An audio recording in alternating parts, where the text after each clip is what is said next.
Richard Byrd was not only an active Freemason, he also had his own Masonic order, and he also built Masonic lodges in Antarctica. He was raised, which means becoming a Master Mason, at Federal Lodge number 1 in Washington, D.C.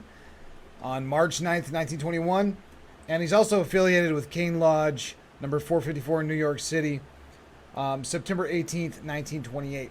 The reason why the September 18th, 1928 date is right before he got on the boat to leave to Antarctica. It was in late 1928 when Byrd began his first expedition to Antarctica. And he took the boat called the City of New York. This boat right here, he took it to Antarctica. But before he got on this boat to leave for Antarctica, his stop right before that was at the Kane Lodge number 454 in New York City in September of 1928. This is the book that discusses that Antarctic expedition. It's called Little America, written by Richard Byrd. And when you'll read this book, you'll realize that this is not a Navy or a U.S. government expedition. This boat that went to Antarctica for the first expedition is not Navy or anything like that. This is a 100% Masonic expedition. Byrd talks thoroughly in this book about how he had to raise funding from all of his friends, from guys, fellow Freemasons like Henry Ford. And it was all Masons who funded this first expedition. And it is no exaggeration to say that the first Antarctic expedition from the United States, this one right here, is through and through a Masonic expedition. And not only the first one, the second one as well. The second Antarctic expedition in 1934, when they built Little America 2, as discussed in this book right here, Discovery. This base right here, Little America, which they built in the Bay of Whales by digging down into the ice, and was later exposed when an iceberg broke. It's also interesting to note that these bases sink in the ice over time. In just 5 years, between 1929 and 1934, the Little America base sunk approximately 25 to 30 feet into the ice. And while they did use some of the old buildings below, they had to dig out all new buildings that were further up and closer to the surface. And upon returning from his first expedition in 1930, he was awarded a gold medal by the Kane Masonic Lodge.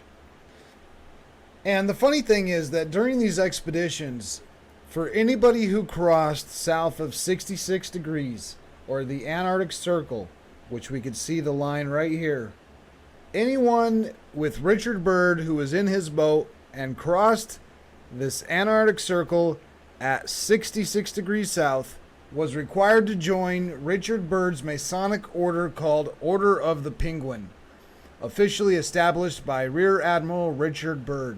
This is to certify that John has entered the domain of the Penguin, having crossed the Antarctic Circle at longitude 174 on the USS Philippine Sea in 1947. This is during Operation High Jump, with the Masonic United States seal with the Star of Rimfam on top. Here's some of the mail that comes from Antarctica. And Brother Rear Admiral Richard Byrd, the Freemason, Kane Lodge, number 454. William Thomas Chandler, 19, on the USS Philippine Sea, has been made a charter member of the Order of the Penguin, an order created by Rear Admiral Richard E. Byrd for the men of Task Force 68 who crossed the Antarctic Circle while participating in the Operation High Jump. I think this is Richard Byrd's hidden hand symbol. And once again, maybe he's just putting his hands in his pocket, but very likely is his Masonic hidden hand. And once again, with the double hidden hand.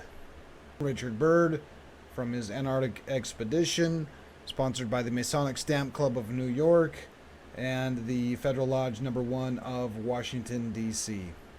And here we have a Order of the Penguin certificate. Now, what do we have here? If I didn't know better, I would say this is the dome firmament with the flat earth below. Why they would add a sinking ship is beyond me. But to all deep water sailors, wherever you may be, and to all seals, walruses, whales, penguins, and shivering mermaids, and all the inhabitants of the sea and the polar ice, greetings. Know ye that on the 24th day of January 1947, the longitude 174 degrees west, the United States ship the Philippine Sea crossed the Antarctic Circle and entered into my empire, it being the first aircraft carrier to ever accomplish this feat. And hearken ye, having braved the rigors of the Antarctic seas, shall henceforth be known as a royal penguin, and due honor and respect shall be shown to him by all seafaring creatures. Given under my hand still on this 24th day of January 1947, Emperor Penguin, by his servant, Richard Byrd. We have a Latin seal down here that says, Order of the Emperor Penguin. And I thought the mermaids were kind of cool because they have a fin on each leg, unlike the traditional mermaids, where they two legs wrap into one. Here they got two individual legs, which theoretically probably works better than just the one.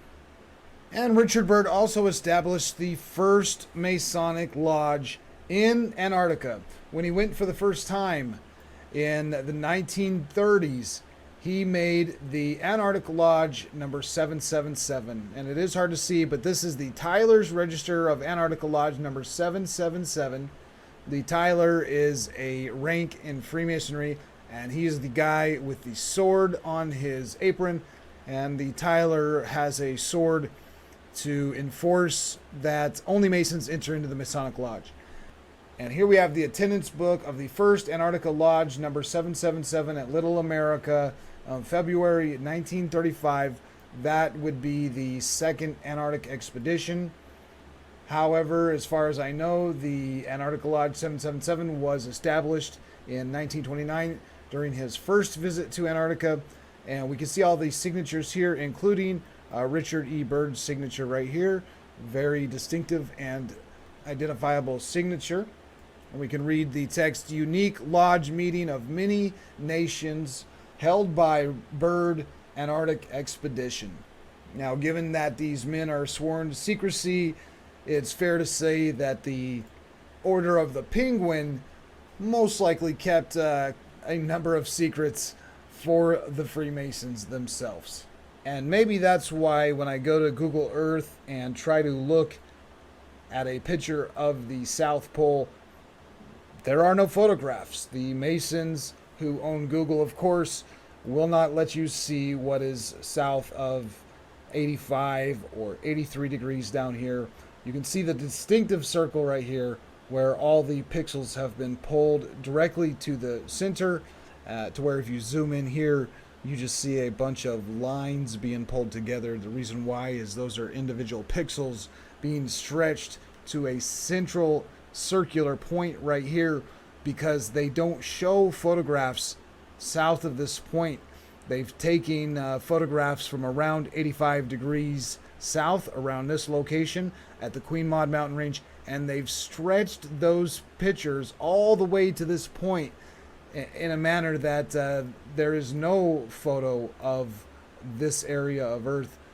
These stretched pixels that we're looking at right here are definitely from about 85 degrees south, and I know that from reading Richard Byrd's books, where he went up the Queen Maud Mountain Range, where he went up Liv's Glacier, and the geological expedition.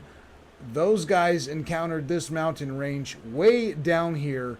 So the pixels that we're seeing of this Queen Maud Mountain Range, they're not even in the right location. They've been stretched too far south towards this central point here, which is completely theoretical. And as far as I know, this point of Earth doesn't even exist. That being said, let's have a little bit of caution when we're looking at Richard Byrd's account of what is at Antarctica and what he found there, because it would be absurd to think that the Masons wouldn't hold secrets about that continent for themselves and their secret society.